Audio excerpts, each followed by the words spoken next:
After X kills his older brother and declares the birth of the reborn JAA, he exposes the dark truths behind Japan's assassins. Now, with every citizen armed and free to kill without consequence, can Sakamoto and his team restore order, especially as he battles the trauma of almost losing his family? Let's find out.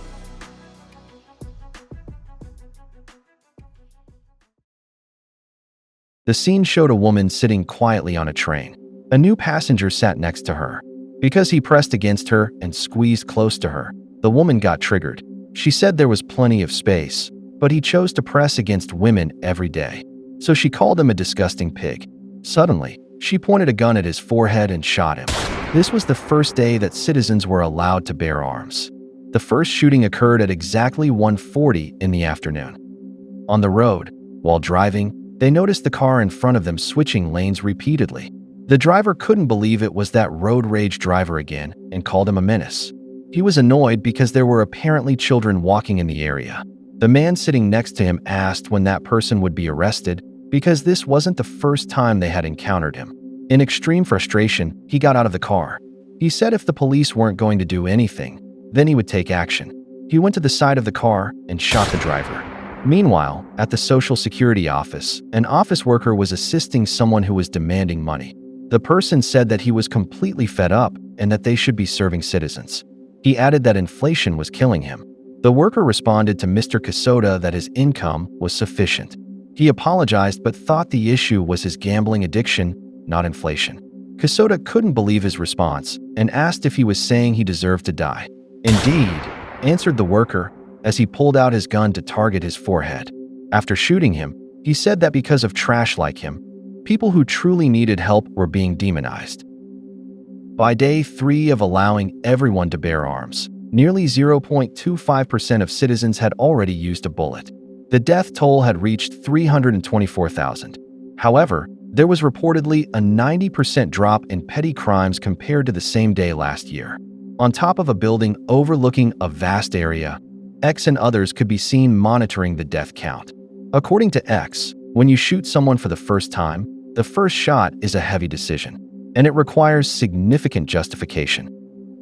The scene returned to the Social Security Division where a coworker asked the person who had just fired the shot what they had done. He replied that the victim was a total scumbag who shamelessly abused the system. His colleague responded that whether he was a scumbag or not wasn't the issue. He had killed a person, but he answered that it was legal to use the 3 shots they each had however they wanted, and that the government permitted it. But his colleague found it despicable and said resorting to violence was a disgrace. This seemed to irritate the shooter. Back to X, who explained that pulling the trigger becomes easier the second time. And indeed it was true, because the office worker who had just shot someone suddenly shot his colleague in the forehead for criticizing him. X explained that after the first shot, the threshold for killing becomes significantly lower. The taboo lifts, and even trivial matters can serve as triggers. And in the end, there's no going back. Back at the office, the colleague of the office worker was now lying on the floor, bloody. He was convinced that he hadn't done anything wrong since it was perfectly legal. People think that because it's legalized, there's no guilt in doing it. X added that it's very easy to destroy the moral compass. And once a critical mass of people crosses the line, their acts of violence justify others following suit. Again, at the Social Security office, another woman pulled out her gun and targeted the man who had killed earlier. And because of what he did, she shot him. As a result, the casualty count rose once more. Because of this, the domino effect was kicking in. Akira was troubled by this. She just stared at the counter, unable to believe how many people had died by now. X said that was right. But in Akira's mind, she couldn't accept that when people are given power, they become that brutal. He quickly rushed toward X, who was just sitting, but Kumanomi stopped her, asking what she thought she was doing. Nevertheless, she quickly lifted and threw Kumanomi to the floor.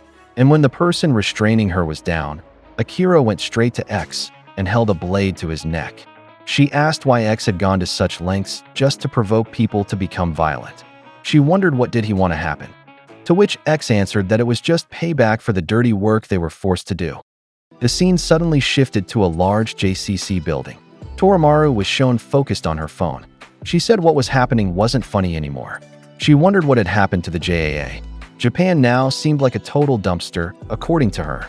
This was spreading all over social media. Mafuyu suddenly told her to shut up.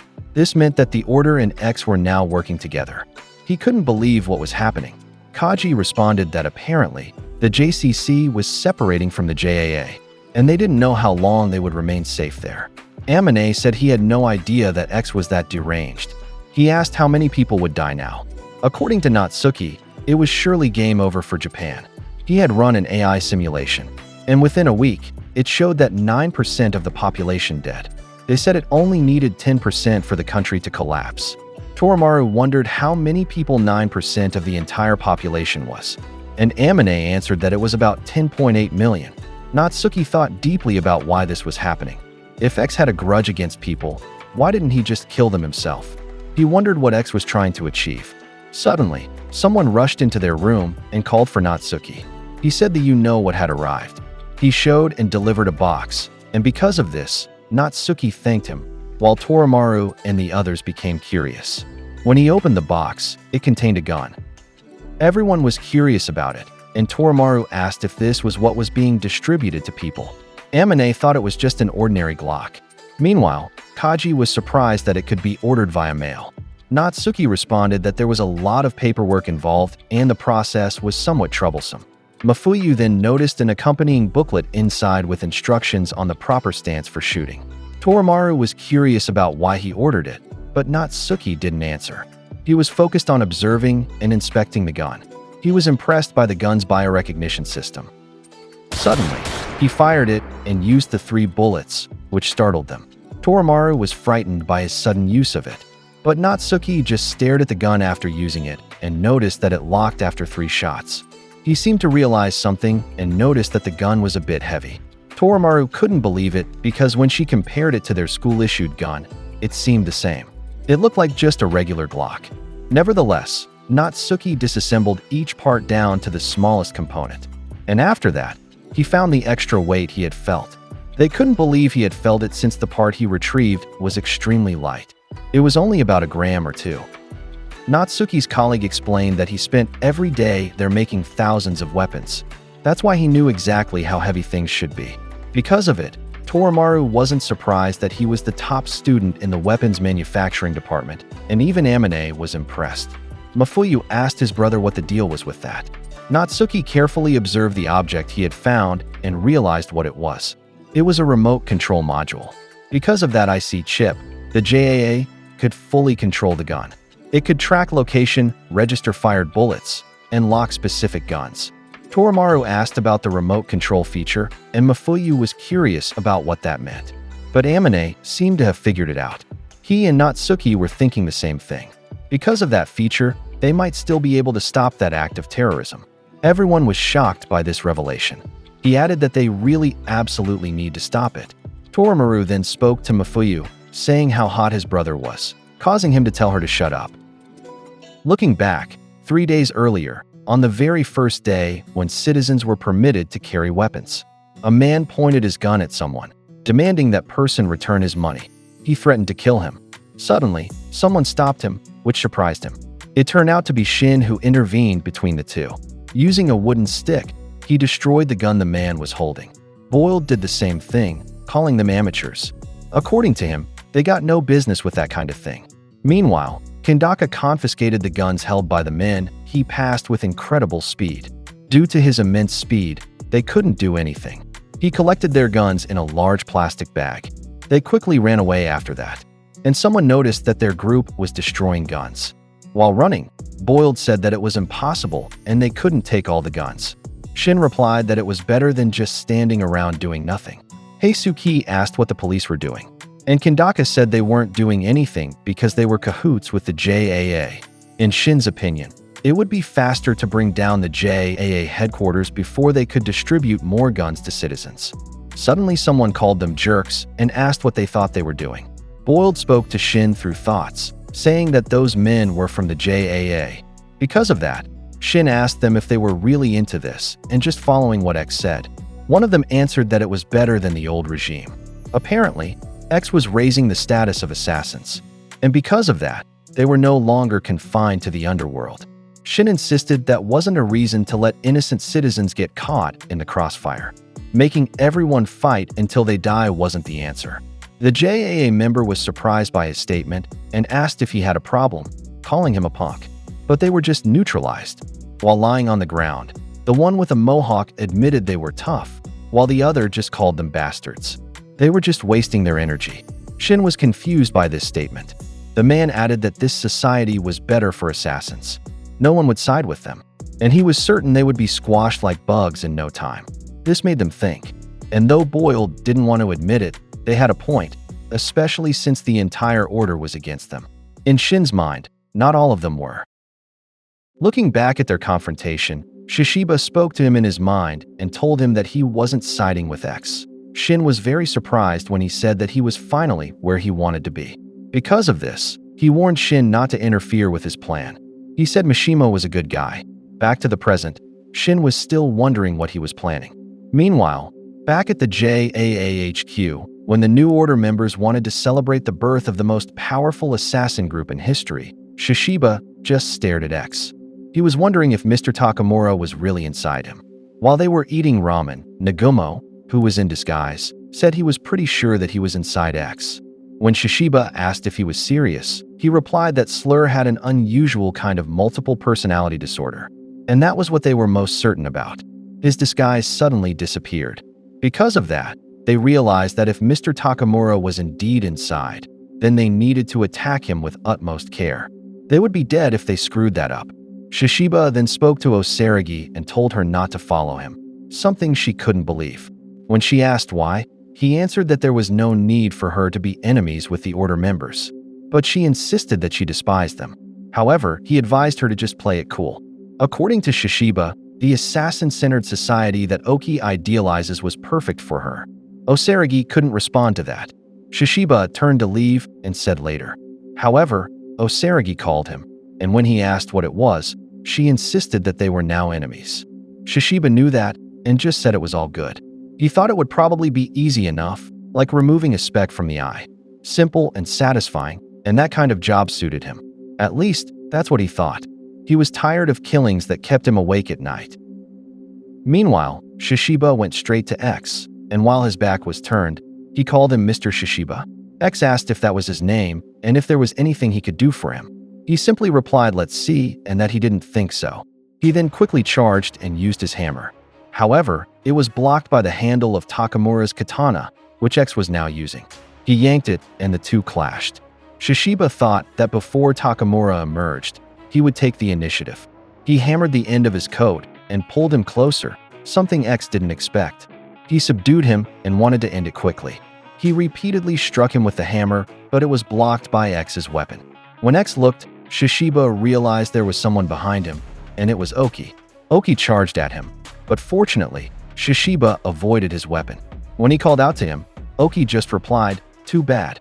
Torres was also there, aiming his sandblaster at him. Shishiba quickly jumped to avoid it. Oki admitted that he thought this might happen when they learned that Yatsumura was still alive, but they couldn't accept that he was secretly meeting with that tattooed bastard. Torres said it wasn't that he hated him, but it seemed they had no choice. Oki asked why, and he answered that it was too heavy to carry. Oki thought he was smarter than that. Oki quickly tried to hit him in the eye, but before it could land, he blocked it with his hammer. From the side, Torres attacked again using the sandblaster. This time, he couldn't avoid it. It hit him, and the force was so strong that he was thrown against the wall on the side. 2 versus 1. Oki jumped to target him again, but he quickly escaped. Oki was deep in thought when he was suddenly attacked by Shishiba, who was now bleeding. Oki blocked his hammer and asked if he had any last words. He replied yes. He have a few, then said go to hell.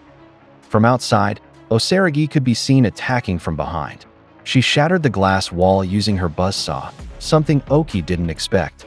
She told Shishiba that she had realized something. It couldn't be called an ideal world if there were people she despised. He agreed and said okay. They would kill them all together. In a flashback several years ago in a province, young Osaragi was sitting with blood on her hands. Shishiba found her there after hearing that assassins were disappearing one by one in Tohoku. So he went personally to investigate. Several armed men were lying unconscious on the floor. He asked if she was the one who did that. Outside, the two talked, and Osaragi asked if he was a god or something. She was curious if he came there to kill her. Shishiba was puzzled by what she said. To clarify, she explained that they say gods punish those who do evil things. Too bad for her, but Shishiba was also one of the bad guys. While eating, she simply replied that it was a shame. He then asked if she had a death wish, and Osaragi said no. She just didn't feel like she belonged there. So Shishiba invited her to a place supposedly full of people like them. Osaragi contemplated his offer. Back to the present, the two of them were now facing X, Torres, and Oki. It seemed Shishiba had picked up something valuable by accident. He replied that Oki's attitude was the real problem, because it wasn't just some thing.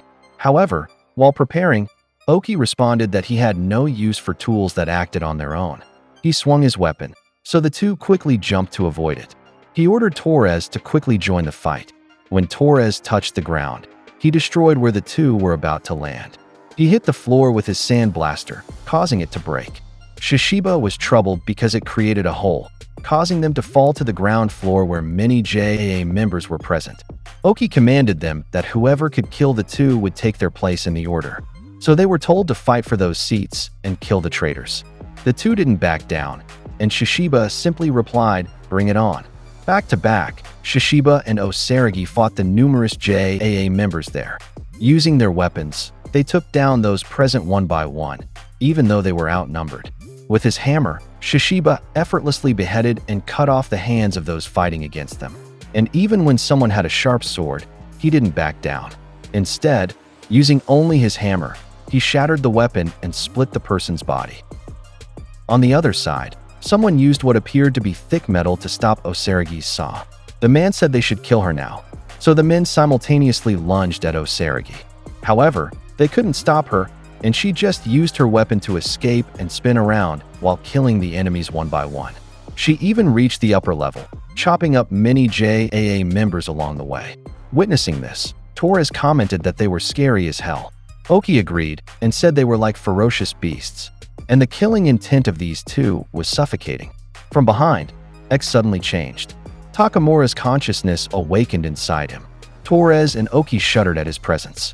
And while fighting, even Shishiba noticed it. X was above, positioned like Takamura while holding his katana. Shishiba was annoyed that he had forgotten about Takamura. Apparently, he reacted to killing intent. X was now mumbling, and Osaragi became nervous when she noticed she was his target. Shishiba warned her to be careful. However, X moved so quickly that she couldn't even prepare. X struck Osaragi, who was now bleeding, while splitting her buzzsaw in half down the middle. Shishiba couldn't believe what had happened to her. Shishiba recalled their conversation, where she said she thought the god of killing didn't like him. She had dreamed that they were all walking in darkness, and he was the only one who couldn't see the path and got lost. She pleaded with him not to leave alone and to take her with him. Back to the present, Shishiba approached Osaragi. He stood up and quickly charged at X. He hit him on the shoulder, and in Shishiba's mind, he wouldn't let her die. He kept repeating this while fighting Takamura's consciousness inside X. However, the katana was now at his neck, and Shishiba accepted that he was finished. But X moved to block a bullet targeted to his head. He was annoyed because someone had arrived and interfered. He was puzzled and looked toward the source. Shishiba saw the rifle and recognized it as Kamahati. He said he would save Osaragi. Shishiba couldn't believe that it was really Kamahati. He answered that they had barely ever spoken before. Shishiba commented that his voice was extremely quiet. Kamahati admitted it was because he rarely ever came down to the surface. Shishiba just replied with a whatever and told him to get ready. Meanwhile, Oki hadn't expected Kamahati to be there either, and he said he thought he'd be more reasonable than that. Still, he just replied, "Screw this garbage." He added that thanks to asshats like them, the morning weather had to be interrupted for a special report. Whatever happens, he said he's on the side of the weather girl and Osaragi. While they were talking, X suddenly attacked using Takamura's persona. With a clean strike of his katana, he sliced through the pillar in that area. Thankfully, Shishiba jumped out of the way just in time, and Kamahati ducked down and managed to avoid it too. When Shishiba asked if he could handle close combat, Kamahati bluntly said hell no. That made Shishiba question why he was even there. To which he answered that it was because he couldn't carry Osaragi on his own while running from that place. Without hesitation, Shishiba picked Osaragi up and carried her on his back. He said it wasn't his style to run off with his tail between his legs, but he had no choice now. Kamahati then fired a shot targeting X. However, X deflected the bullets with his katana while muttering something. Shishiba was surprised at how heavy Osaragi was. When he turned to look, he realized it was because she was still clinging tightly to her shattered buzzsaw. He tried to pry it off, but even though she was unconscious, her grip remained firm. He remarked that they'd probably have to pry it out of her dead hand. Shishiba was impressed.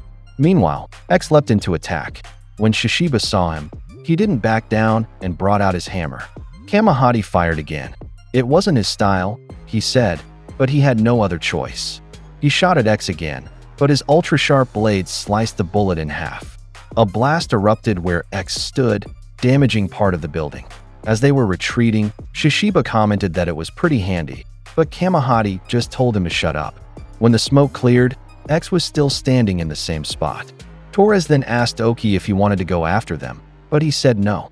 He was wondering why he felt so uneasy. Suddenly, Kamahati sneezed. Shishiba curiously asked if it was allergies, and he explained that whenever he fires those bullets, it makes his muzzle itchy. But more importantly, he asked if Osaragi was alright. Shishiba couldn't respond, given her condition. Kamahati then suddenly asked who the guy with the freaky hair was. Shishiba paused and turned in surprise. There was a man with spiky hair and prayer beads blocking the path. Shishiba asked what he wanted, but the man just told him not to get too amped up. Kamahati apologized and said they were in a hurry. He fired a shot at him and told him to get lost. But instead of dodging, the man simply raised his hand and said he felt a tingle. He had special nail guards on his hands that could control electricity.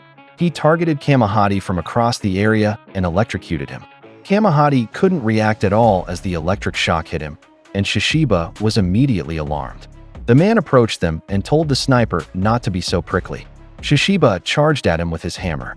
But again, the enemy was unfazed and easily caught the attack. Shishiba grew frustrated when the man grabbed his trusted weapon and electrocuted it, destroying the hammer in the process. In his mind, Shishiba realized that this guy could easily wield electricity, making him the worst possible match for his weapon.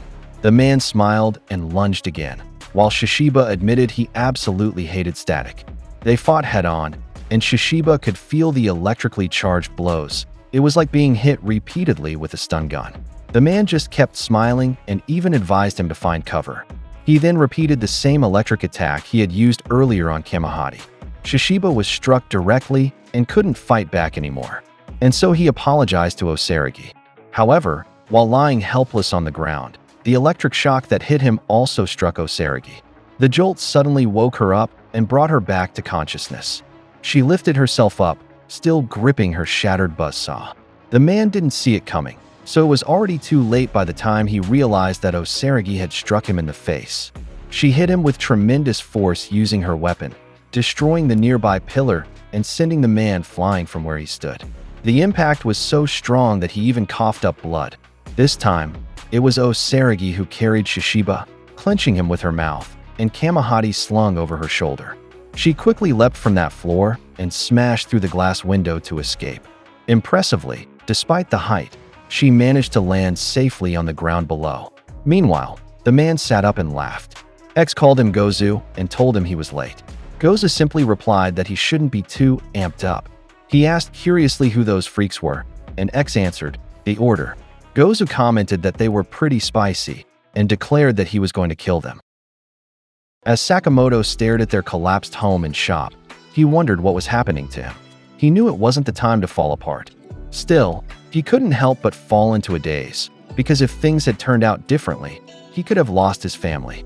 A flashback followed, showing the meeting with Kendaka and the others. As they were about to leave, Sakamoto told them to wait because he would join them. He said they needed to calm everyone down. They were surprised by his decision. Kendaka asked if he was sure he was ready for this. He answered yes, saying he wanted to protect their town. So, they quickly moved out. At that time, chaos was beginning to spread throughout the shopping district. A man was pointing a gun at someone, declaring that those guns were rightfully theirs. Because of that, he said they didn't have to explain what they were going to do with them. He warned everyone not to interfere or they'd face the same consequences. Shin quickly grabbed the man's arm to stop him, and the man couldn't do anything. Meanwhile, Boiled had someone else in a chokehold from behind, while Heisuki was trying to calm everyone down. The men started complaining, saying it was obvious that their goal was to take the guns. One of them even claimed they had the right to use the 3 bullets they had. Then, all of them pointed their guns at Sakamoto, saying they intended to bring him down. Shin grew worried upon seeing that. Sakamoto just stood there, while Boiled warned him to watch out. But all Sakamoto could think about was the explosion at their store. The memory made him sweat, and as a result, he couldn't move a muscle, even with all those guns aimed at him. Shin quickly acted and ran behind Sakamoto. He used his ability and told the civilians to shoot him instead. The men followed his movement even though they didn't intend to, wondering why their bodies moved on their own. Shin took the bullets fired at him. Sakamoto was immediately worried for him. Luckily, Shin grabbed a manhole cover and used it as a shield. Boiled slammed the 2 men he was holding into the ground and told them to stop with the nonsense. Kendaka then asked Shin if he was okay. Shin answered that he was fine. In his mind, he knew it wasn't an illusion.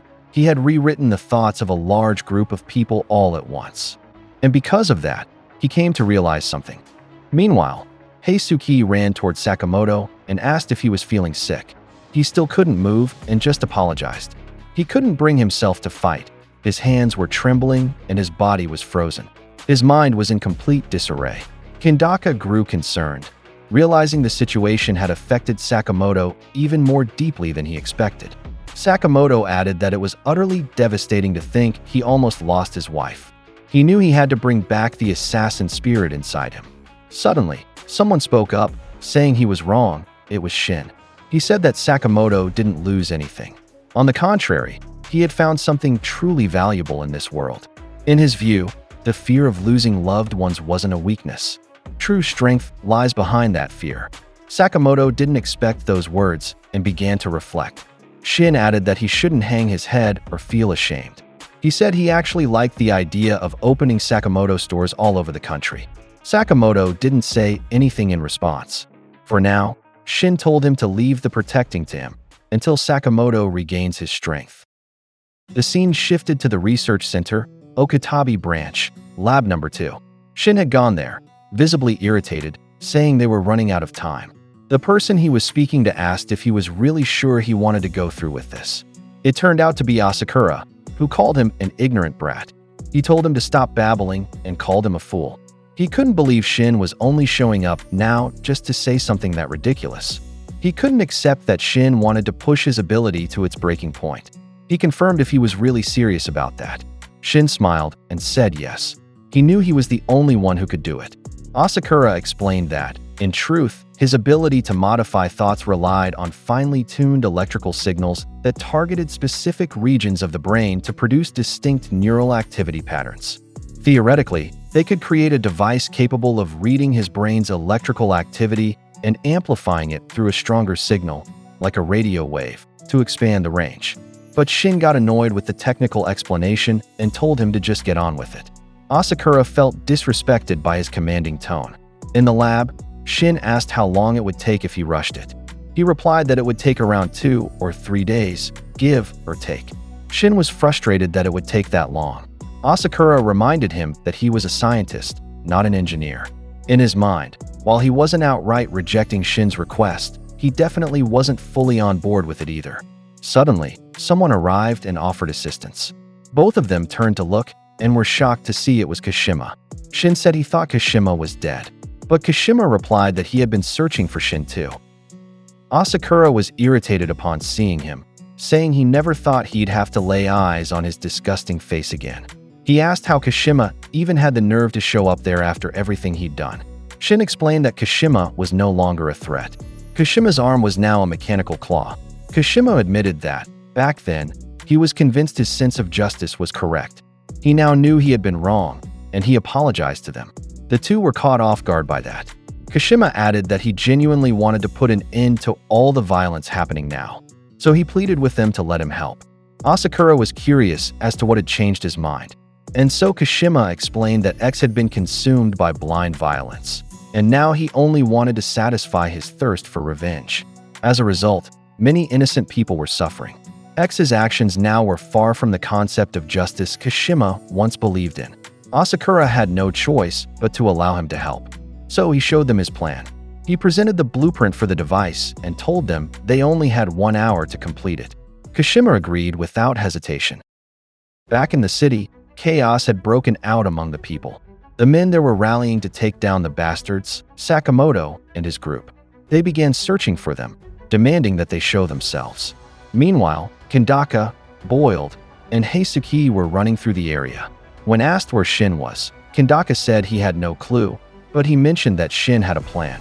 Shin was seen standing somewhere, holding a megaphone and wearing headphones. He was actually on top of a signal tower, along with Kashima and Asakura. They reminded him to be careful. Asakura warned him that his brain would be going through a tough test, so he shouldn't push himself too hard if he started feeling exhausted. Shin agreed, and simply said to push it to maximum power. Asakura was irritated and called him a little brat. Facing the city, Shin waited for Asakura's signal. Once he gave the go-ahead, Shin focused, and then called out to everyone carrying a weapon. He looked up and commanded them to fire at the ground and shoot every bullet they had. When Shin gave the command to aim their guns at the ground and fire all their bullets, the message was amplified through the tower satellites. The radio waves transmitted the signal, reaching a large number of people. As a result, they all readied their guns and fired at the ground. Everyone affected by the signal followed the command. They were all confused, wondering what had just happened. One of them said it felt like a voice told him to shoot the ground, and the person beside him agreed. Even those inside trains or outside on the streets followed the instruction. Asakura was thrilled that it actually worked. However, it was clear that using his ability to such an extent had a serious effect on Shin. He started to have a nosebleed. Asakura quickly approached him and asked if he was okay, growing worried by how bad his condition looked. Shin responded that he was fine. What mattered was that they accomplished their goal. When asked how many people he thought received the message, Asakura answered that he believed it reached the entire area, and that was more than enough. Suddenly, Shin stood up and jumped. There was no time to rest, he said. He invited them to move on to the next location. Asakura then recalled when Shin was just a kid, who would have thought that Brat would grow into someone so reliable. Kashima agreed, saying that Shin had become a thorn in the enemy's throat. Asakura commented on how arrogant that sounded. Meanwhile, in the building where X was, someone reported to him that there had been an abnormal spike in the rate of civilians using their weapons. X was shocked by this. The man added that it looked like someone was pushing them to shoot without any aim. X began to suspect that Sakamoto was behind this, sabotaging his plans. However, the one truly responsible was Shin. In the next scene, Shin used his ability again, this time to command everyone at the next location to fire all their bullets into the ground. The people had no choice but to follow, even if they didn't want to. They were all bewildered by what was happening, calling it incredibly strange. Shin was pleased, now that even Naruma had been cleared. Nearby, Boiled, Kandaka, and Heisuke witnessed what was going on and were shocked. They thought what he did was insane. As they ran, they wondered how he managed to pull it off. Shin explained that it seemed like people were picking up his superwave power and it was spreading. Although, he admitted that he didn't fully understand how it was happening yet. Heisuke was deep in thought when Shin mentioned the waves. He said that if they could transmit it from a tall enough tower, they might be able to cover all of Japan in one go. Shin turned to look at him, now seriously considering the idea of a very tall tower. Heisuke then suggested the Sky Tower. That stunned everyone. Still, Kashima said they might as well try it. Asakura thought for a moment and said they'd just need a bit of preparation, but in theory, it seemed possible. However, he also warned that they couldn't predict what kind of effect something that large would have on Shin's brain. Shin replied that they shouldn't worry about him and should just do it. Asakura angrily asked Shin to listen to him carefully, but Shin argued that maybe his power existed specifically for this very day, and it was clear he was fired up. Asakura didn't say anything back, while Boiled commented that Shin was truly hard-boiled. They made their way straight to the Sky Tower, jumping over the automated gate to get inside. Some men chased after them, yelling at them to stop. They warned that if they didn't, they'd be taken down. Heisuke was puzzled, wondering why there were people from JAA there. Kandaka said he would handle them. He told the others to go on ahead to the top. The group began ascending. and once they reached a high enough level, Heisuke swallowed nervously, saying they were already incredibly high up. Asakura replied, "Of course, they were trying to send waves across all of Japan." Shin urged them to hurry, as there was no time to waste. Suddenly, Shin heard something that made him turn and grow alarmed. A jet was heading straight in their direction. It crashed into the sky tower, damaging a major part of the structure. The top portion was severed and came crashing down. Fortunately, it fell toward a body of water below. One member of the group was seen dangling from the edge of the tower. Turns out, it was Shin, trying to pull himself up. He noticed that Boiled and Asakura were buried under the wreckage and called out to them. As Shin pulled himself up, X was suddenly standing right in front of him. Shin panicked when he saw him there. X remarked that Shin's actions were starting to resemble Sakamoto's style more and more. He told himself it was all or nothing now, especially since there was a river below them. Shin activated his ability on him. He successfully gave X a command to kick the steel beam, which caused both of them to fall. X didn't expect that, but he wasn't letting Shin get away. He caught him using his sword whip and yanked him back. He flung Shin straight through the tower's glass wall. Inside, X pointed a gun at him. He said that these guns represented his revenge against the world. That's why he told Shin not to get in the way of his plans. Sitting on the floor, Shin realized that from overusing his ability, his body wasn't responding anymore. X was ready to shoot and bid him farewell. So Shin thought to himself what he should do now. When X pulled the trigger, the gun didn't fire, something that shocked both him and Shin. He hadn't expected that at all. It turned out to be thanks to Natsuki. The scene shifted to where Natsuki was, busy on his computer alongside his brother Mafuyu, as well as Torumaru, Amine, and Kaji. When the issued guns were fired by the public, they were all surprised to find that they didn't work. In a nearby park, people who were about to shoot each other paused and questioned if the guns had shut down or malfunctioned. One of them even commented that the government's policies were incredibly careless.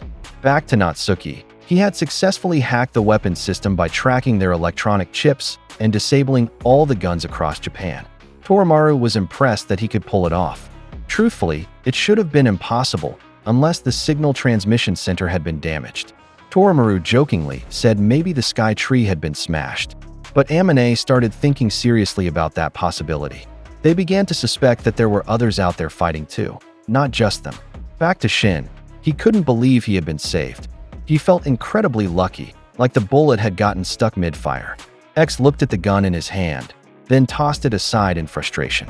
Instead, he drew Takamura's katana and declared that nothing beats the old-fashioned way of killing. Back to Natsuki. He stated that, for now, all the guns they had distributed were nothing more than useless junk. The people were confused about what had just happened, realizing that the guns they were holding no longer worked. A child observing the scene questioned what was happening. Some others also noticed that the sound of gunfire had completely stopped. The scene then shifted to Granny Mia, who remarked that everything had gone quiet now. Around her were several men lying unconscious on the ground, all struck down by her acupuncture needles. It was revealed that Lu and Wutong were with her, collecting guns from the people. They grew curious and asked if everyone had simply run out of ammo. Word about the incident quickly spread. A news reporter announced that breaking news had just come in.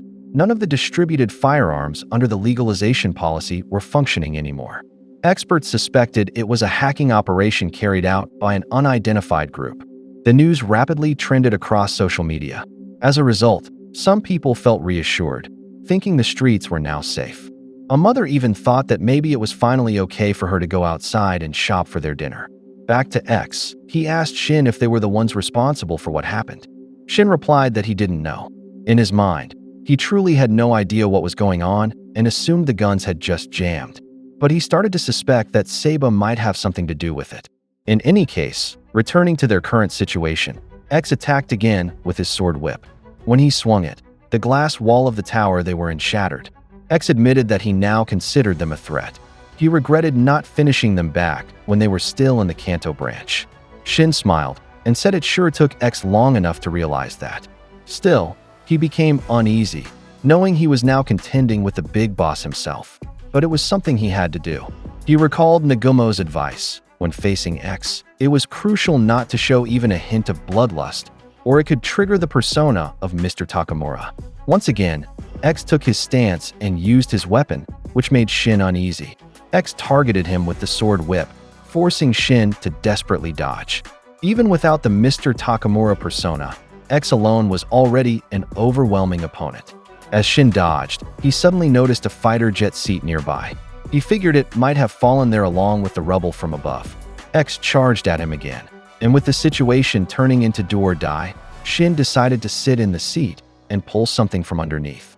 As a result, the mechanism activated and the ejector seat launched out of the tower, taking Shin and X with it. X couldn't believe he had actually triggered the ejector seat. It reminded him even more of Sakamoto and his insane improvisations. The two of them were falling from above, but X didn't let up. He kept attacking midair. People on the floor below noticed them falling outside the window. X still had his weapon in hand, and Shin was directly beneath him. X readied his whip to strike again, but before he could land the blow, they crashed straight into a massive aquarium. People outside were startled. The two of them had smashed through the ceiling and landed directly in the giant fish tank inside, drawing the attention of a massive crowd. Shin couldn't believe they ended up in such a place. For a moment, he thought it might have saved him. But then he grew concerned because there were far too many civilians around for a fight to break out here. Meanwhile, X paused when he noticed the aquarium. A memory came flooding back. He recalled a conversation he had with Ryan during a trip. Ryan had asked if he'd ever been to an aquarium. X said no and asked why. Ryan shared that she wanted to go and thought it would be fun to see the giant, colorful tanks. While underwater, X looked somber as he took in the sight of the aquarium and the people inside. Quietly observing, he saw an image of Ryan in the crowd, smiling at him. From a distance, Shin watched, confused by what was happening. X had suddenly gone completely silent. But then Shin noticed something approaching X from behind, a shark. As it lunged forward, about to bite him, X snapped back to his senses. He struck, shattering the giant fish tank using Takamura's ultra-sharp katana. The water burst out and swept everyone away. Lying on the ground, Shin thought to himself that he had forgotten. Bloodlust didn't only come from people. Because of the incident, the aquarium was shut down. An announcement was made, thanking visitors for coming. At the same time, a missing child was reported. Meanwhile, the persona of Mr. Takamura had once again taken over X. He murmured quietly to himself, his weapon still embedded in the shark that had just tried to attack. Now that there was no one around because of the shattered aquarium, X and Shin faced each other once more. As he sat, Shin wasn't sure how long he could last against Takamura. Still, he had no choice. If he could even slow him down just a little, then maybe there was still hope. X raised his katana and charged at him. But Shin quickly retreated and took cover behind a pillar, which X effortlessly sliced through. Shin was impressed. Even when he looked into the future, he couldn't track X's movements. He couldn't believe that Nagumo and Sakamoto had managed to fight that beast without any ESP. He clutched his head, thinking that if he lost focus for even a split second, he would be dead on the spot. Just then, X attacked, swinging his katana straight for Shin's head. Luckily, Shin dodged just in time, with the blade only grazing his cheek. Panicked, Shin wondered if his ear had been sliced, and he reached up to check. Thankfully, it was still there. Knowing full well that X was really going to slaughter him, he leapt over the railing and escaped for now. He dove into the water, while X only watched from above, mumbling to himself. As Shin swam through the water, he told himself he just needed to get away for now. But he was startled when he realized he had ended up inside the seal tank. Some children nearby even wondered aloud if he was a caretaker when they saw him there. From Shin's point of view, he could see X approaching, and when he noticed him standing behind the children, Shin screamed, causing a mouthful of water to rush into his mouth. X quickly punched the seal tank, shattering it completely. Shin and the children dodged and moved to the side just in time. The force of the water carried Shin out of the tank, and he was flung across the floor. As he lay face down, X simply stared at him. One of the children who witnessed it began to cry, prompting a nearby man to comment that he had made the kid cry. X turned and gave them a menacing glare. In that brief moment, Shin managed to slip behind him, something that caught X by surprise. Shin told him that his real enemy was now behind him and called him a jerk. While still muttering under his breath, X moved swiftly and slashed at Shin with his katana. Thankfully, Shin ducked and narrowly avoided the strike. However, X ended up slicing one of his own men cleanly. The man's head and gun were both neatly severed. Shin was shocked and asked who that person was. The decapitated man, still somehow speaking, said he had only been trying to support X, whom he called Master. Several more of X's men were present, all armed with guns. They couldn't believe what had just happened to Kato. One of them said they came because they had heard their master, X, was fighting someone. Shin realized that X was reacting to their bloodlust, and so he warned them to stay back, unless they wanted to die. But X's men didn't believe him. One even said it was Shin who's gonna get it. X, still muttering, took his stance again. Meanwhile, as the severed head continued to speak on the floor, X treated it like a golf ball, swinging his katana like a golf club. He launched the head with such force that it struck another of his men standing nearby, slicing his entire body in half upon impact. The remaining men screamed in horror at what had just happened to Seijo. And Shin had been right. X no longer discriminated. He had begun slaughtering even his own allies. The crowd watching was stunned. Shin acted quickly, urging everyone to evacuate. He shouted that everyone needed to run. Shin grew increasingly worried for the civilians in the area, wondering what he should do. He wondered if he should try to hijack X's mind to stop him. But he wasn't sure if that would even work on a monster like him. He imagined what might happen. If he failed, it would be over. But even if he managed to freeze him for just a split second, there was no way he could defeat him alone. If only he had support from his allies. He thought of Asakura and the others and hoped that they were alright. He then ran toward another part of the aquarium, telling himself he couldn't afford to wimp out now. He had to think of something. As he moved, something caught his eye to the side. There was a body floating inside one of the fish tanks. And it wasn't just one, there were countless victims slaughtered by X. Their blood spread through the water, clearly visible through the tunnel aquarium. Their bodies floated alongside the fish inside. Shin couldn't stop himself from sweating out of fear, terrified for his life. Moments later, the entire tank had filled with blood, darkening the color of the water. Shin looked around, trying to locate X, too late to realize he was already above him.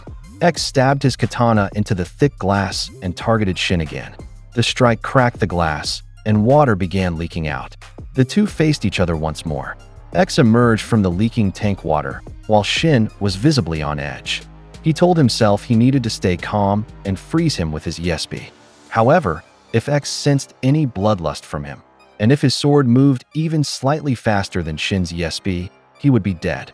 Then Shin got distracted when he noticed a woman and a child behind him.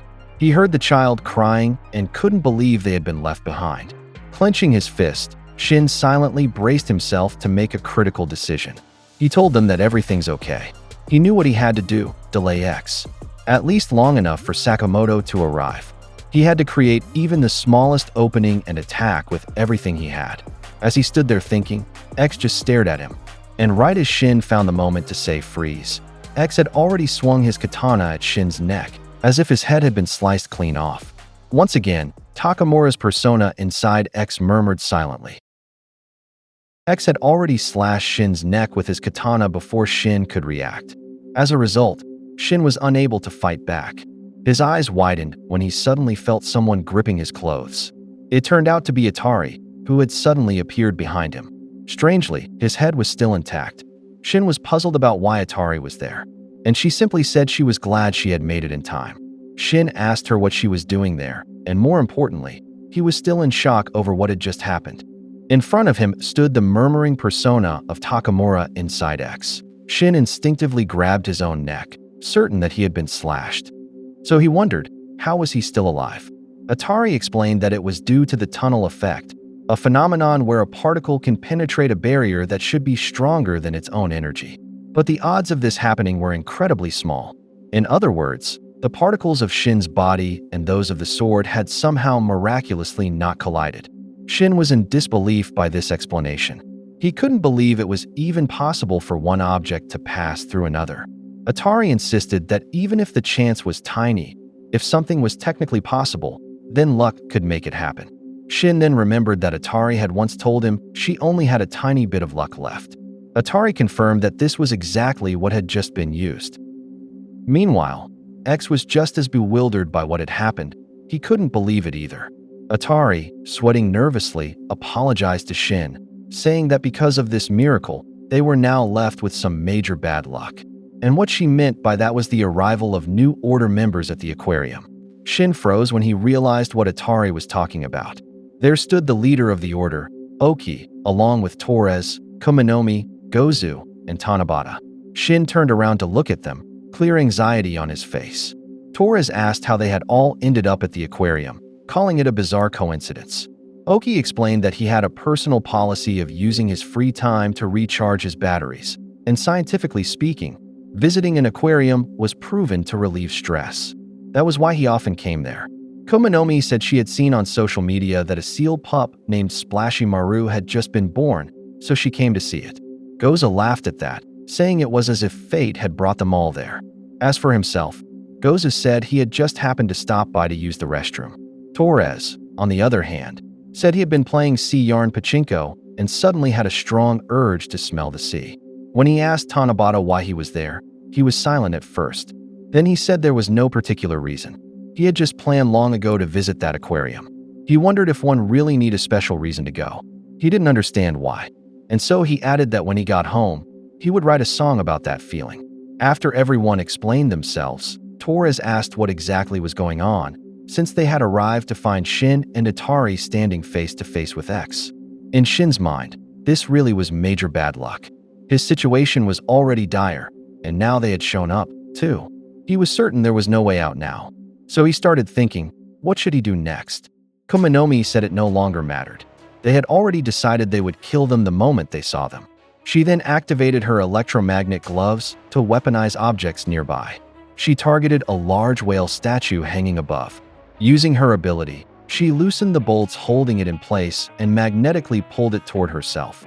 Gripping the rope attached to the whale, she swung it with all her strength, hurling it toward Shin and Atari. The two of them couldn't dodge in time and were sent flying across to the other side of the aquarium. The people there were startled when a massive whale statue suddenly appeared in front of them, smashing through a wall. Even so, Shin managed to land properly while carrying Atari. But Torres immediately charged at them, commenting on how lively Shin seemed to be today. Shin protected Atari as Torres aimed his sandblaster at both of them. The weapon was extremely powerful, but Shin quickly grabbed a dolphin show sign and used it as a shield. Still, he was hit in the face, and it was clear he was in bad shape. Atari grew worried as Shin collapsed to the ground. Then, something came to Atari's mind. Tearfully, she begged Shin to kill her, something Shin did not expect. Atari explained, with tears in her eyes, that he had been dragged into this situation because of her bad luck. If she were to die, maybe Shin would still have a chance to live. Since Shin had saved him, Atari now wanted to return the favor and save Shin. But Shin simply replied that it wasn't his problem. Besides, he had made a promise to Sakamoto to protect everyone until he returned. More than that, he told Atari that she was misunderstanding things. Atari was confused and didn't know what he meant. Struggling to stand, Shin said that in this world, you had to create your own luck in order to survive. Since Shin was now completely outnumbered, Oki remarked that the situation was hopeless for him. Even his luck had abandoned him. How could a worm like him possibly hope to survive now? Standing before them, Shin paused. Then an idea struck him. He said there was still one way for him to escape this situation. Oki asked Shin how could he possibly escape that situation.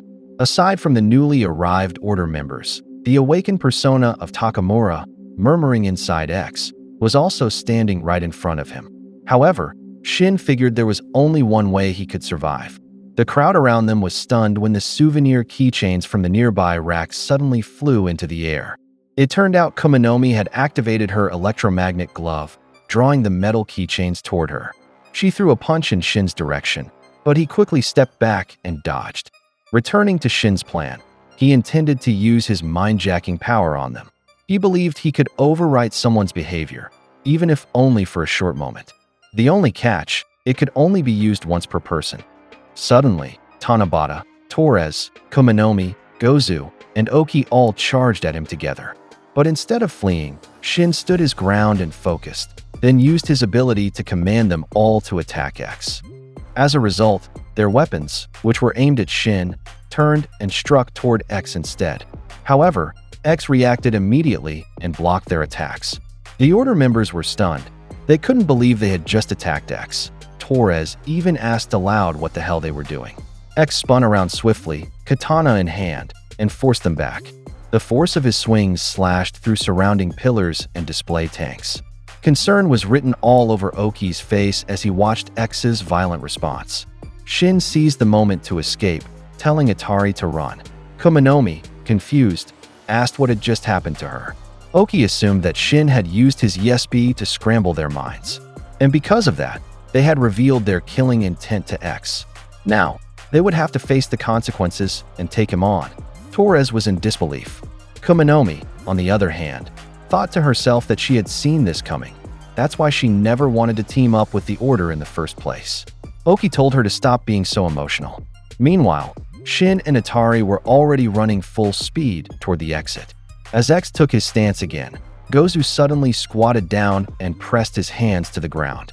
Using his nail guards, he released lightning bolts from his fingertips that electrocuted everyone around him, Order members and X included. No one had expected that, and it was clear that all of them were affected, unable to move. Gozu stood up and slammed X hard on the back. He shouted at them to stop complaining. Then he told X, calling him K, to take charge already. The hit seemed to snap X back into focus. He admitted that what Gozu did hurt. The Order members were furious with Gozu. Tanabata was especially worried about his musical instrument. Meanwhile, Kuminomi shouted that he nearly killed them all. Gozu simply responded that if they could die that easily, then they didn't deserve to live. He called them all low voltage. Then, he noticed something on the side. It was Shin and Atari collapsed on the floor. He looked at Shin and muttered, "Nice try." In Shin's mind, he was stunned to realize that Gozu really could wield electricity. Because of what Gozu did, X finally snapped back to his senses. Shin, however, was panicking as he couldn't move his body, which had gone completely numb. And now that he couldn't do anything, everyone's attention shifted to him. Oki observed X coldly as he said that he was sick of it all. The subordinates and family of Sakamoto, even the few remaining former Order members, X was now ready to wipe them all out and start again. Gozu agreed, suggesting they start with that punk, referring to Shin. Shin was shocked when X suddenly bound him tightly with his sword whip weapon. X gave a half-hearted apology for it. Shin thought it was pointless now. He had no strength left to resist. So he accepted what was about to happen. Atari then regained consciousness and called out to Shin, while Oki and the others simply watched the scene unfold. X muttered that Shin had been a real pain for too long. But suddenly, a hand appeared, and to everyone's surprise, it was Sakamoto. At last, he had returned, and just in time to rescue Shin. With nothing but his bare hands, Sakamoto fearlessly tore apart X's sword whip, even though it was wrapped in blades. He said X should deal with him first, and called him Yuzuki. Shin, stunned, couldn't believe what he was seeing. X cursed under his breath as he was really getting on his nerves. Sakamoto and X locked eyes. Meanwhile, Shin still couldn't believe Sakamoto was really there. He called out to him. Sakamoto stood in front of him, and when he glanced back, told him he had already done more than enough. He would take it from here. However, Shin clearly saw Sakamoto's hand trembling. Just as Shin feared, he still wasn't in fighting shape. From behind, Torres said that if they were just going to be a bother, they might as well leave. But X said no. There was no point in further discussion. He ordered the Order members to kill Sakamoto. Upon hearing that, the members prepared to fight. Seeing that Sakamoto would be fighting multiple enemies, Shin stepped forward and insisted that he would fight too, even though his body was clearly battered and covered in wounds. Sakamoto watched him closely and saw just how much he was struggling. Then, clenching his fist, Sakamoto quickly shoved Shin back with his left arm.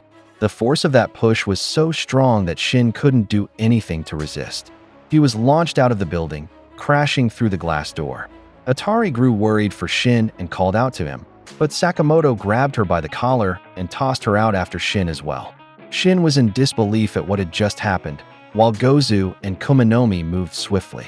They questioned whether Sakamoto really thought he'd be allowed to help them escape that easily. Sakamoto suddenly pulled out a grenade, removing the pin with his teeth. He hurled it toward Gozu's direction, and it exploded between him and Kuminomi. The two dodged just in time. The blast triggered the fire alarm, alerting everyone to the presence of a fire. The building's emergency gates began to close, and Sakamoto stood at the door, blocking it. Gozu immediately charged and grabbed Sakamoto by the shoulder. But Sakamoto caught his hand with ease. Gozu ordered him to move aside, but Sakamoto didn't budge. He simply challenged him, telling him to go ahead and try. With his left hand on Sakamoto's shoulder, Gozu activated his nail guards and released lightning bolts directly into him. But to Gozu's surprise, it was as if it had no effect. Sakamoto didn't even loosen his grip on Gozu's wrist. On the other side, Shin could be seen pounding on the metal gate, calling out to Sakamoto. He was asking him to open it and questioned why he was fighting all of them alone. Sakamoto spoke to him, not aloud, but through his thoughts. Shin heard it, and his expression turned grave. Sakamoto was entrusting him with his wife, Aoi, and everyone else. Shin was stunned upon hearing those final words.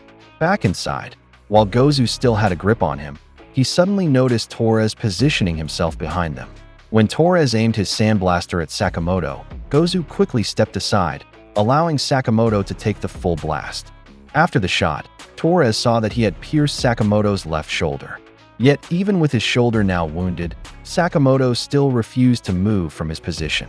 Next, Tanabata joined in. Holding his guitar, he leapt high and upon landing, strummed the strings hard. The result was a powerful shockwave of sound targeted at Sakamoto. The attack disoriented him, causing him to stagger backward. They didn't give him a moment to recover. Kumanomi moved in next, using nearby pipes as her weapon. She hurled the broken pipes directly towards Sakamoto. But still, he didn't back down. Instead, he caught two of the pipes midair with both hands. The look in Sakamoto's eyes made it clear he wasn't going to give up, not easily.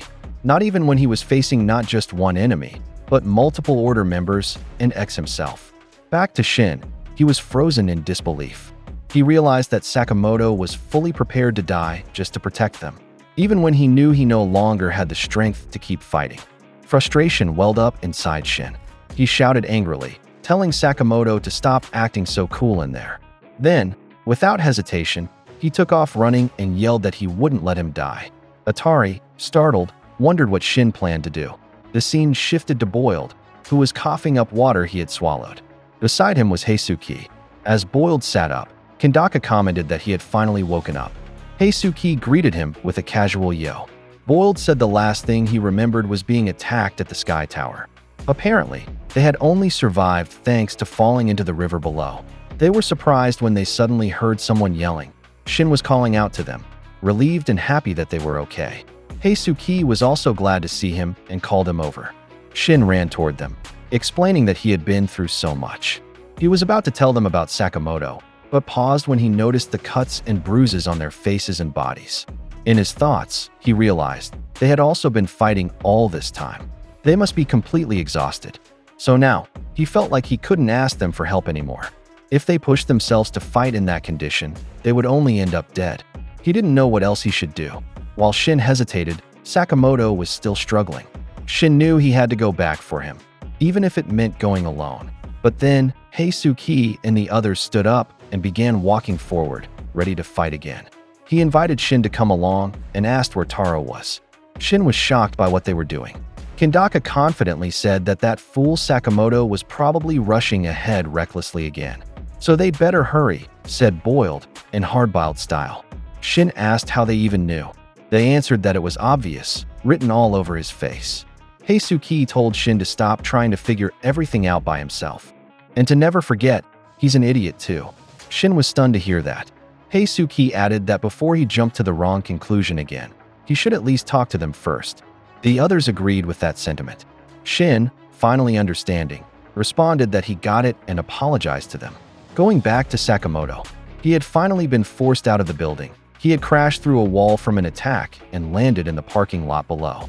Kneeling on the ground, he was watched by the Order members. Kumanomi commented that he was unbelievably tough. She thought it wouldn't be easy to bring someone like him down. Meanwhile, Torres had been wondering the whole time, why wasn't Sakamoto fighting back? Exton spoke up and asked what the point of showing up there was if he had no intention of fighting. Was he just here to talk, or did he come because of Ryan? That name caught Sakamoto's attention. He answered that when he has spoken to a cow's personality. Just for a second, It felt like she was truly alive. He had been so happy, but Sakamoto said that that was wrong. There was no way she would have ever approved of this. The Akao that X saw inside himself was nothing but a fantasy he had created. X disagreed. He was convinced that Ryan was still alive within him. But Sakamoto said he already told him that she would never accept this. If Akao really were still alive today, X would be dead. X was infuriated by those words. He yelled at Sakamoto to shut up his mouth. The Order members descended to join X together. They now stood face to face with Sakamoto, who was all alone. Kumanomi turned to X, whom she called K, and asked if she could go kill the blonde brat who had escaped. X gave her permission, telling her to go ahead. With that, Kumanomi dashed off immediately to search for Shin. But Sakamoto noticed her and moved fast, suddenly appearing right in front of her and blocking her path. Kumanomi was startled by how quickly he had gotten there. The other Order members simply watched in silence. In frustration, Kumanomi demanded that he get out of her way, calling him a half-dead corpse. But Sakamoto didn't move. He firmly grabbed her hand, the sheer force of his grip clearly visible. Kumanomi grew uneasy when Sakamoto declared that he wouldn't let her leave, not anywhere. With Kumanomi now restrained, Gozu took the opportunity to suggest that they should be the ones to leave instead.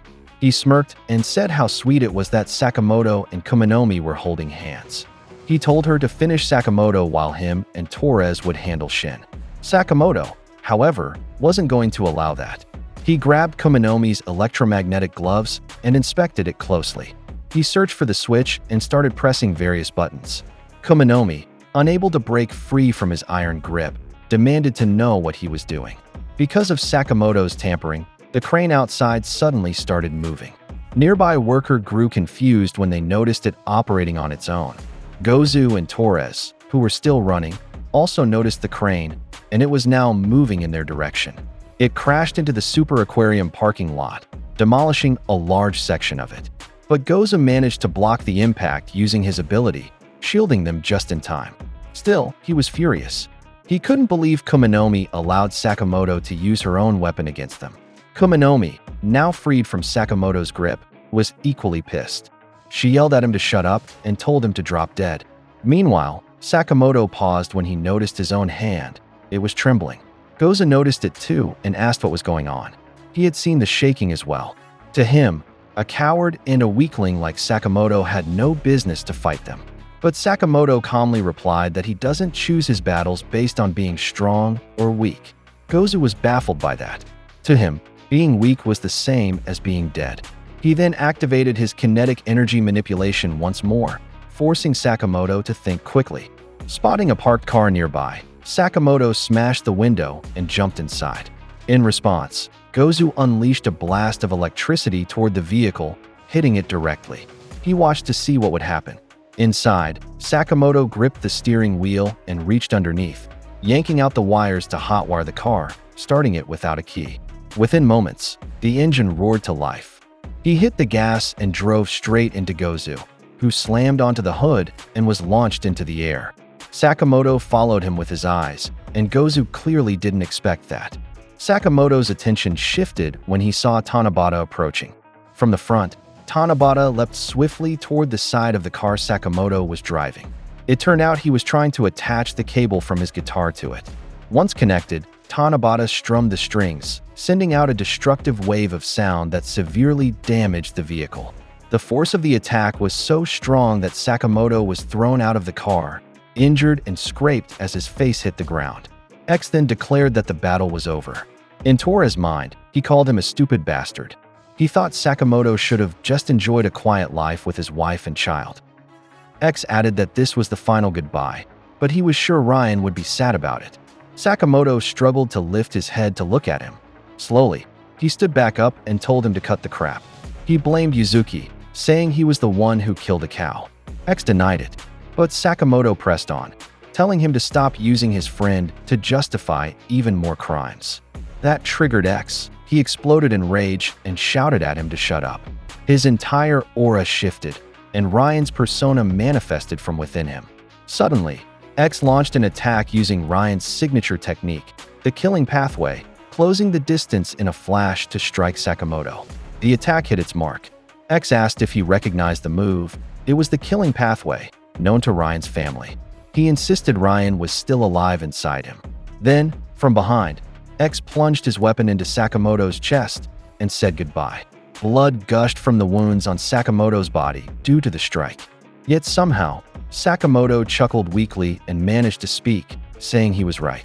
As X turned to look at him, Sakamoto said that if he were truly Ryan, there'd be no time for last words. He said it was obvious that he was a fake. X was stunned by the words. But soon after, Sakamoto collapsed and slid to the ground. Sakamoto's bloodied body was lying face down on the ground, and X stared at him coldly. The other order members, including Oki, silently observed the scene. Meanwhile, Kumanomi spoke and said finally, that bastard was dead. But X drew his sword and said it wasn't over. Sakamoto was too unpredictable, so he needed to cut off his head to be sure. Sakamoto's eyes were still open.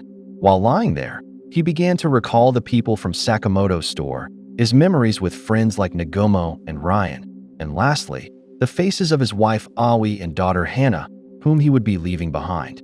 X aimed his blade at the back of Sakamoto's neck to finish him off, when suddenly someone yelled stop. It was Shin, just in time, using his mind control ability to halt X and save Sakamoto. Caught off guard, X froze against his will. In that brief window, Kandaka rushed in and dragged Sakamoto's body away to safety. They had managed to save him, just barely. Kandaka scowled upon seeing Yuzuki there. He turned to Shin and said that even though he's back, it might have been a little too late. The gash on Sakamoto's body was deep, and it looked like he wouldn't make it. Shin could only curse in frustration as he saw Sakamoto's condition and realized that it might really be the end. Just then, someone jumped behind him. It was Oki, wielding his halberd and poised to strike. But before he could, Boiled rammed into him with the vehicle he was driving. Though Oki was knocked away, he still managed to land on his feet. Heisuke quickly opened the car door and asked if Taro was okay. He urged them all to hurry and get out of there. As they made their escape in the van, Gozu suddenly landed on the hood, shattering the windshield. He mocked them, saying there was no way they'd let them get away. Boiled turned to Heisuke and told him to take over the wheel. That way, he could punch Gozu in the face. From the driver's seat, Boiled landed a solid straight punch to Gozu's face, stating that he was in their way. When Heisuke grabbed the wheel, he noticed something was wrong. The vehicle wasn't moving. That was because Kumanomi had used her robotic arm to hold them back. Furious, Kumanomi shouted that they were all going to die right there, calling them bastards. Heisuke quickly grabbed his rifle and took aim. From the moving vehicle, he managed to shoot Kumanomi in the shoulder. Because of that, Boiled slammed on the gas to get them out of the area as fast as possible. The Order members, however, weren't about to let them escape so easily and immediately gave chase. Seeing that, Heisuke was shocked that they were still able to follow.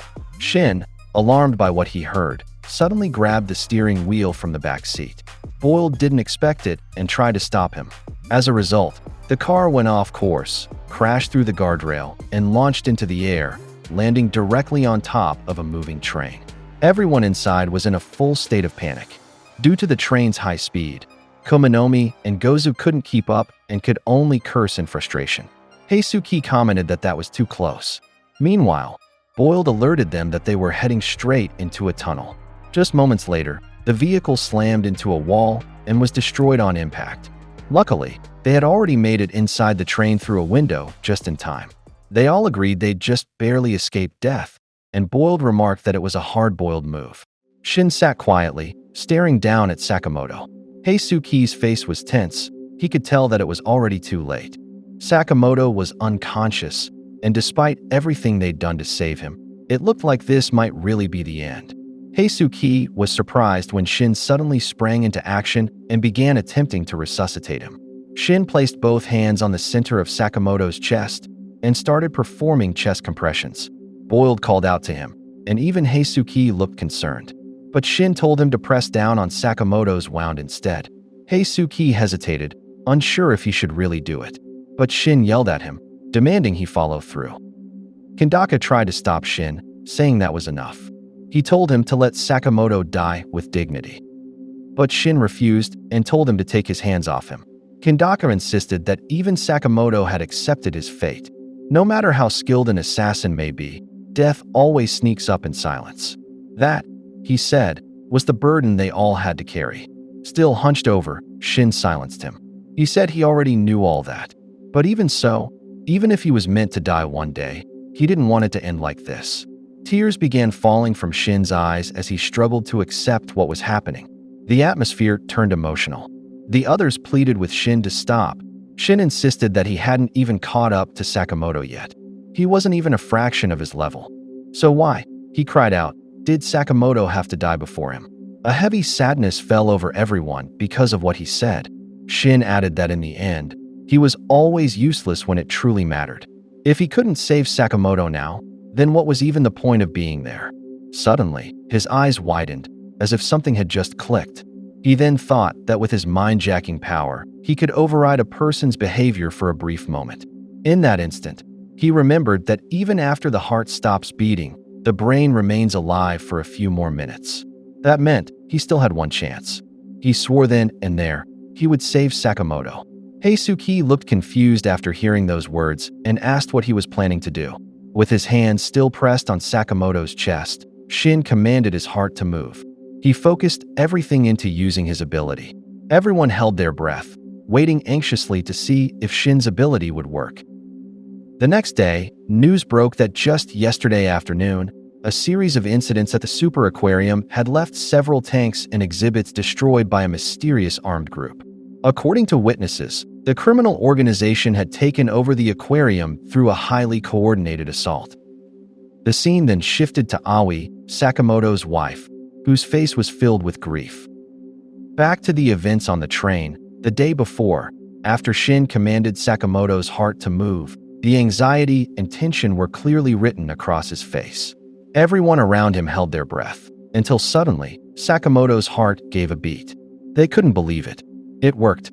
Immediately, they rushed to compress his wound and stabilize him. But while Heisuke was tending to Sakamoto, Shin stared blankly, dazed and confused. He couldn't tell whether it had actually worked or not. He couldn't even hear Heisuke anymore. At that moment, Shin realized he had overused his powers. Moments later, he collapsed to the ground. A shadow then appeared, showing that someone had arrived at the scene.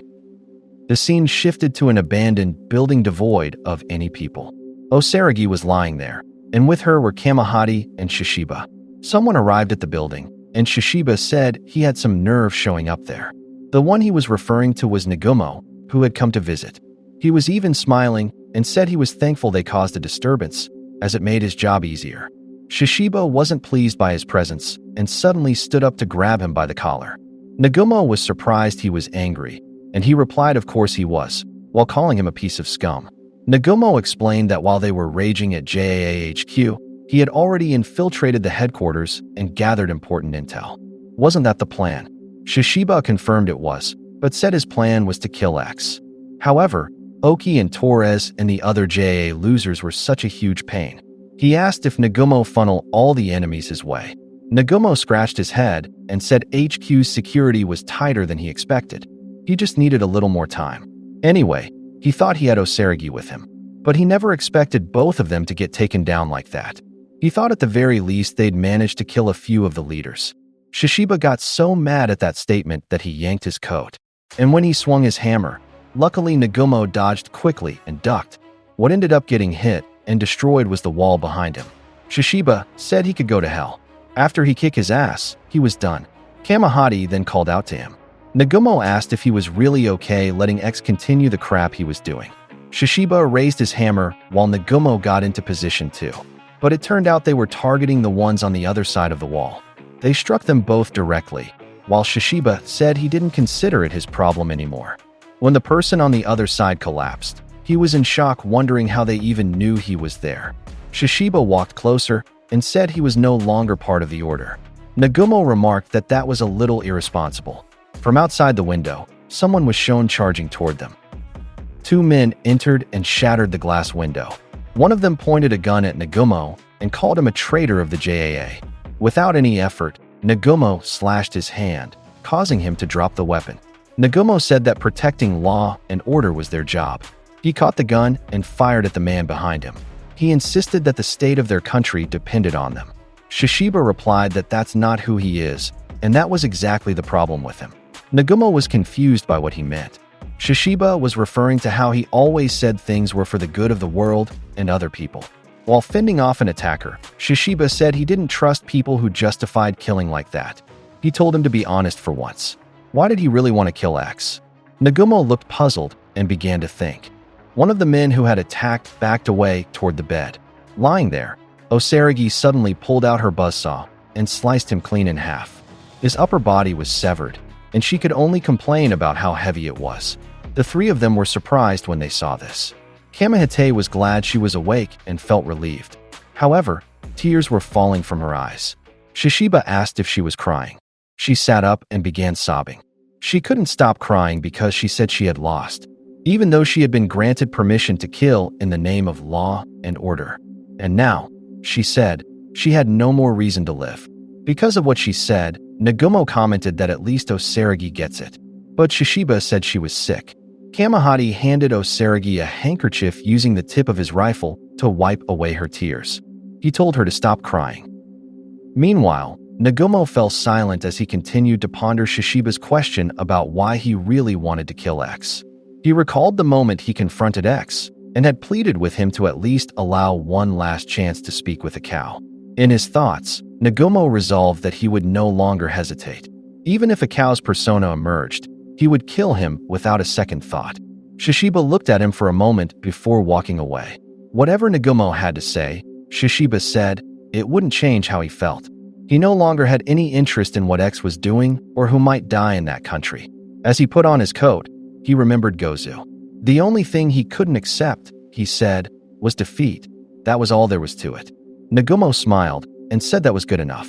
Kamihite then said they should stop arguing over such meaningless details, calling them losers. But deep down, he thought it was terrifying when they fought. The two of them stared at him, which made him curious as to why. Shishiba asked why he didn't show them his face, and Nagumo added that it was rare for them to be this close to him. Annoyed, Kamihite replied that he wasn't into guys touching him. Meanwhile, Osaragi sat quietly, trying to calm herself down. Elsewhere, members of the JAA were shown searching for Sakamoto. One of them reported that there were no traces of Sakamoto in the area. They were then instructed to check the manholes as well. The group quickly mobilized to continue the search. On a rooftop, X observed from above, while someone beside him questioned whether they were focusing too much on Sakamoto.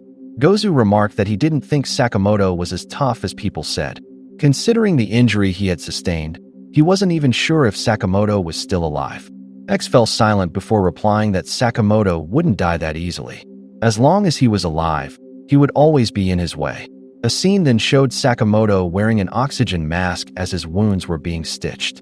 X added that he couldn't move forward unless he killed him. Gozu responded with a simple fine and said he'd help him. He called him K and added that once everything there was finished, he'd better amp things up. Gozu quickly leapt onto a sign across from them, saying that their leader couldn't stay gloomy forever.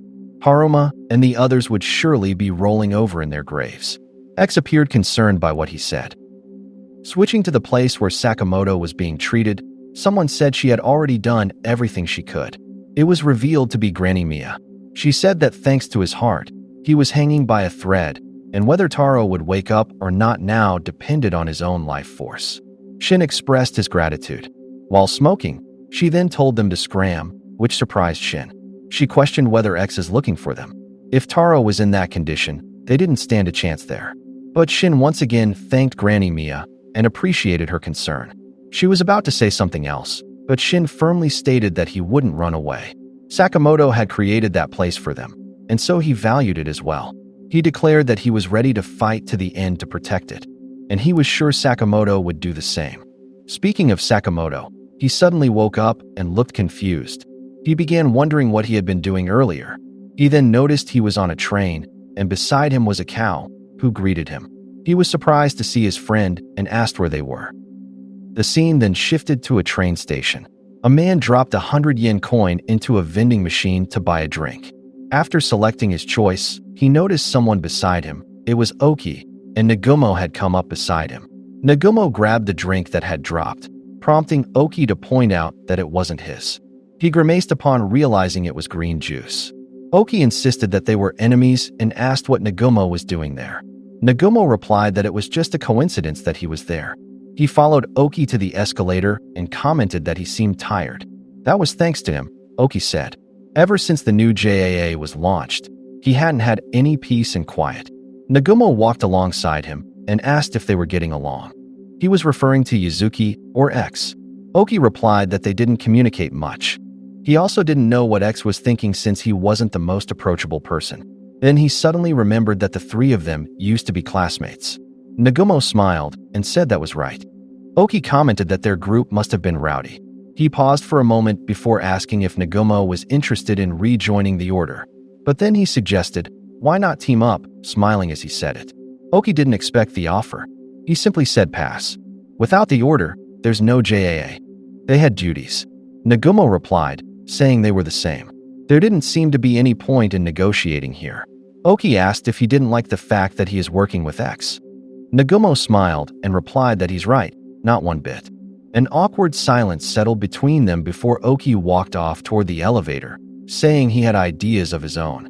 Nagumo grew curious and asked if Oki was bailing. Even so, he decided to go along with him. He said he just wanted to give him a warning. When Oki opened his car, Nagumo still followed him inside. He told him that in the coming battle, the new JAA would lose. Once inside, Oki asked how he could be so sure about that. Nagumo said, well, it's because they were no longer there. Oki asked if he wasn't getting too arrogant. Also, who said he could just get into his car? Oki recalled the first time he met the two of them, Nagumo and Sakamoto. He couldn't understand why Yatsumura brought along a pair of insolent punks. Meanwhile, he shifted gears and started driving. He told Nagumo that he'd hoped that one day he'd lead the order. He then drove the car straight toward a wall, causing it to drop from the top floor.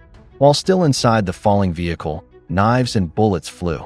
Oki adjusted the rearview mirror before he and Nagumo began exchanging attacks. Nagumo took a cut on the face, and it seemed Oki did as well. Both had blades in hand, and even as they plummeted from above, they didn't stop attacking one another. Nagumo blocked Oki's knife with his palm and then stabbed him in the arm. Since Oki's blade was now trapped, he opted to punch Nagumo in the face instead. Nagumo countered with an elbow strike. From the window of a nearby cafe, the falling car could be seen. Inside the cafe, an unsuspecting customer had no idea what was happening outside. He was in the middle of being dumped by his girlfriend and looked confused. When he asked what he lacked, the woman answered, excitement. Moments later, the car crashed onto the ground, causing an explosion. The cafe customers all turned toward the noise. They couldn't believe a car had fallen from the sky. Curious, they wondered if it was an accident and whether the driver was okay. They quickly called an ambulance for help.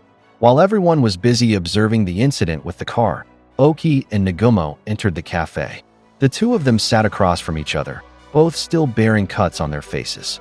A staff member approached their table to ask if they were ready to order. Oki said he'd have the house blend and asked what Nagumo wanted. Nagumo replied that he'd have the same.